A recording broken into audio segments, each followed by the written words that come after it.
Bonjour, bienvenue sur ma chaîne Savoir pour tous. Aujourd'hui nous allons voir une leçon numéro 2 qui portera sur l'installation du logiciel Sculptris.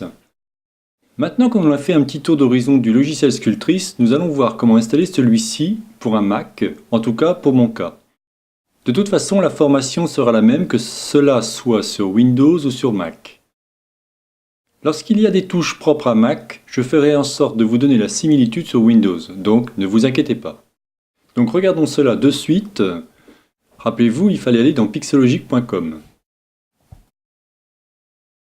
Donc nous voilà revenus sur le site pixelogic.com, on va dans 3D Software, Sculptris, vous cliquez sur Free Download, vous choisissez votre système d'exploitation, dans mon cas c'est macOS, vous rentrez vos informations. Bien évidemment, dans mon cas, elles seront cachées pour que vous ne puissiez pas voir mes coordonnées. Voilà. Vous laissez anglais au niveau du langage. Vous pouvez mettre, admettons que vous êtes, c'est un hobby dans mon cas, hein, donc vous pouvez mettre hobby, mettez ce que vous voulez, hein, ça peut être un studio. Ici, vous pouvez mettre une information, en l'occurrence, si vous venez d'une école. Alors moi, je vais mettre simplement private. Ici, on met rien. Et là, si vous cochez ici, vous aurez les newsletters de Pixelogic. Ça veut dire que ça englobera ZBrush et tous les outils propres à Pixelogic. Donc vous aurez aussi une newsletter propre à ZBrush, à Sculptris et ainsi de suite. Moi, je vais juste cocher Sculptris Newsletters. Et vous cliquez sur Submit. Automatiquement, vous accédez à une information qui vous dit que vous pouvez cliquer sur le bouton. On clique dessus. Celui-ci se télécharge. Alors, il n'est pas gros, hein, il doit faire... je crois que c'est 13 ou 18 mégas, je ne sais plus, on va regarder ça de ce pas. Donc là c'est terminé, on ferme la fenêtre. Donc comme moi je suis sur Macintosh, je double-clique dessus. Pour l'installation, je vous laisserai faire sur Windows, c'est pas très compliqué, hein, c'est comme n'importe quelle application que vous installez. Donc je double-clique sur mon petit icône, donc là vous faites simplement ouvrir.